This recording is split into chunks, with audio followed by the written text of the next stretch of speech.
Hello and welcome to a review of Shadow of Mordor Story Mode. Alright, so this is how it's going to go down. This is going to be part 1. Today we're going to review the story mode, and in later days we will review all of the DLCs that came with this game.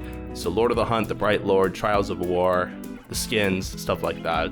So that'll be at a later date. Maybe we'll do the skins today, we'll see. But today the main topic is the story mode. This was on sale during the Steam Summer Sale. It was a complete steal. It came with a bundle with this, all the DLC, and then the sequel with all of its DLCs. I will review all of that together at some point. But today, like I said, we're doing the story mode.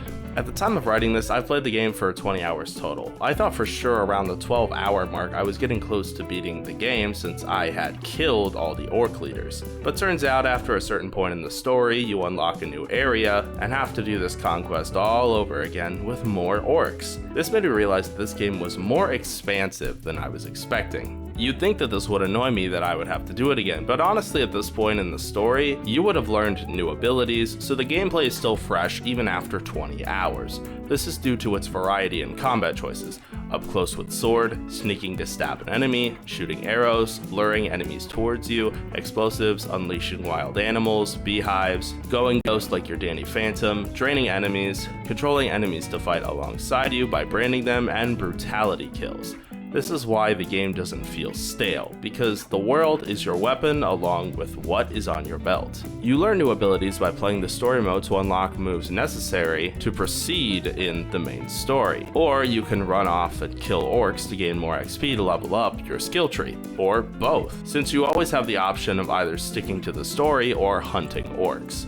I swear, if they're not called orcs, I've written orcs so many times in the script. I think they're orcs. I'm pretty sure they're orcs. Okay, so they're called the Urukai, but they're a strong breed of orc. So, you know, they're still orcs technically. There are also other side missions, but these two types are the main objective. I honestly had more fun killing orcs than doing the main missions, because the system that is implemented regarding Sauron's army is so satisfying to use. You can even help orcs to climb the ladder by helping out certain ones or literally mind controlling them to attack other orcs, because at a certain point you literally can't kill the most powerful orcs by yourself.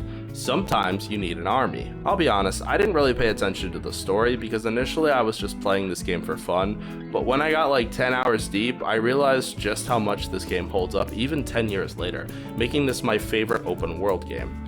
The world feels lived in, not too big to feel overwhelming, and there are always plenty of objectives on the map. There were even times while traversing the map I would accidentally run into orc leaders, and that was some of my coolest memories from the game, especially when there are like 2 or 3 that I run into out of nowhere. Many times I said, "No way," or "Are you kidding me?" because I was thoroughly surprised. Now for a while I was stuck on the Mind Control 5 Captains mission because I killed, most of the captains already. This means I have to promote others to become captain, and this is a tricky feat. I completely failed the first attempt, and this is where I mostly got stuck in a side mission.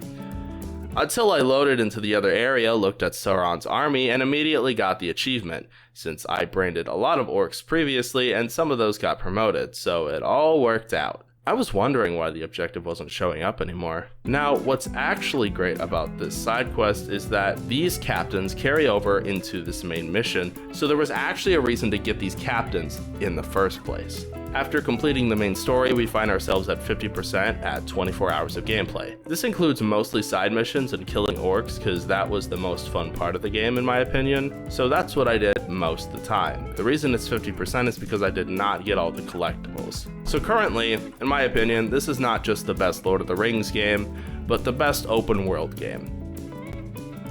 Oh, also, you can automatically follow NPCs. Why don't more games do this? So Sauron's army is back, and now I'm wondering, what is this DLC like actually? The first thing I realized is that most of my runes were missing, but now every ability is unlocked. I know this is supposed to be a new campaign DLC, but I'm kind of hoping it will be different in some way. After the opening mission, the mission is to kill 5 Beastmaster war chiefs. So like, what's the difference between Beastmaster chiefs and normal chiefs? Essentially nothing. Look at this map. If I told you that this was the base game map and not the DLC, I'd believe you. But no, this is the Lord of the Hunt map we start out with. Same map with more missions, except this time the main missions have to do with riding a beast. First mission, stealth kills. Second mission, stealth kills. Not all the missions are stealth kills, however, is what I've realized after the fact, which is nice, but this is honestly just more of the same from the main game, but with a different story. So if you finished every single mission in the base game and you want more, then yes, you can get the DLC and it will be more of the same. But hey, if you liked Torvin from the main campaign, he is basically your sidekick throughout this entire new campaign. The only difference I'm noticing is that you can shoot nests to summon ghouls. It seems like the theme of this campaign is being a Beastmaster and fighting Beastmasters, because every single main mission has to do with either controlling monsters or killing monsters. And you'll have to do a lot of these because every time you kill a war chief, you have to do another main mission. Honestly, once I realized the theme of the campaign, it started growing on me, especially when I realized I could group brand monsters in combat. And then using that army for a mission was actually really satisfying. I was able to complete this campaign in about 2 hours. As Celebrimbor wield the might of the One Ring and challenge Sauron's claim to Mordor. Now, I'm familiar with Sauron than any other character in this game, so I'm hoping I'll be more interested in this DLC than the previous one. In this DLC, we actually get to use the One Ring as an ability. The first mission is to use this ability, and man, although this is just a hyped up version of that one move you can do in that base campaign, I think it's called Shadow Kill or something, except for longer in rapid succession. We are Celebrimbor, I think I'm pronouncing that right, an elf, even though our moveset is essentially the same as the base game's character. There are subtle differences, like using the One Ring instead of a Wraith focus, and that time doesn't slow down during archery, making this game's difficulty increase when shooting a bow, except you no longer have to charge shots anymore. So although this guy is technically a quote-unquote skin, there are differences during combat that make sense why we are a different character. I will say it feels a lot more powerful to challenge captains with the power of the One Ring. In this version of the game, you have to dominate towers to claim land in a sense, so that way you can see more of the map. Oh. Brand the war chiefs. So we have to do this same mission for a third time in a third different campaign. We can now summon Orcs to aid us, which is really nice. The war chiefs can now go up to level 25 instead of 20, making this even more difficult. The theme of this campaign is fighting the darkness and raising an army. You have to gain multiple towers to unlock the main missions. The One Ring really helps brand multiple orcs in a short time. This is probably the hardest version of the campaign for this game. Dominating the first captain was so hard, and there are missions to increase the ring's power, though I did none of them because honestly I didn't need it and I was just focused on like the main campaign and story. The second captain was easier to take down, and then before I knew it, the third captain was done. And then all of a sudden, the fourth and fifth captains are in the final mission. After that, we actually get to the final mission where we fight Sauron. Oh my gosh, he said the name of the movie! Sauron feels so epic to fight, but then he broke the spell on all my captains and now I have to fight them all again at the same time. Once all the captains are dead, one gets revived again and Sauron is back, but I figured to use Sauron to kill the captain with his AoE attack instead. But he just kept reviving captains, so I just focused on Sauron. Oh, so the ghost in the normal campaign is actually the original guy who died in this DLC? Okay, that's cool. So yeah, the Bright Lord DLC, totally worth it, especially compared to the Lord of the Hunt. Alright, so this is the part of the video where we review Trials of War and the skins of the game, because that's the only part that I have not talked about yet. In Trials of War, we kill orcs, and instead of XP, you earn points. You can use abilities from the story and keep the runes that you collect here, and this was part of the DLC. I think this was part of the first one or the second one, I'm not sure, but it is a DLC exclusive, and also includes a leaderboard. There are 7 tests in Trials of War: Speed, Power, Wisdom, Challenge, Wild, Ring, and Defiance. Trials of War is basically just killing orcs in the story mode as a side mission, but it's timed, and you have to kill a certain amount of orcs in a short amount of time.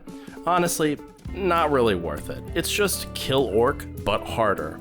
I wish it was a different game mode entirely. I picked the speed one, and it just wasn't that impressive. It's basically a time trial, and this is not a genre of mode I've ever been a fan of. Yes, it adds more replayability, but it should have been a part of the base game as a bonus or extra, not part of the DLC. Personally, I don't think Trials of War is worth it, because the only constant that changes is the number of war chiefs and captains to kill, the number of points you need to get, and whether or not you know where they are. Like, I don't know, just give me a Kangor race instead or something. Something that is different from the campaign or the side missions.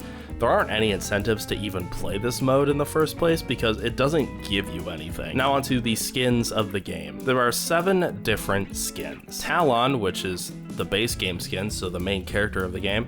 The Power of the Shadow, a different character, also known as Black Hand, is included with the Power of Shadow DLC. The Bright Lord, or Celebrimbor, is part of the Bright Lord DLC. Lothariel is included in the Power of Defense DLC. Captain of the Watch, which is the base character with different clothes, and was actually a GameStop pre-order exclusive. Well, not anymore, thanks Steam. And my favorite, the Dark Ranger, which was included with any pre-order. Again, I bought this 10 years later. This is my favorite skin, and is the only skin I feel is worth it because I used this the entire time because it made me feel like I was playing a good Assassin's Creed game, not the newer ones. Keep in mind, I did not buy the DLC for the skins, but rather because the games/DLC were on sale and the skins just came with the DLC, and I plan on reviewing every campaign of this game. Like I already did, because I wrote this before I did that. Years ago, I played the base game and I believed I finished it on Xbox 360 with no DLC, so I compared all of those versions together.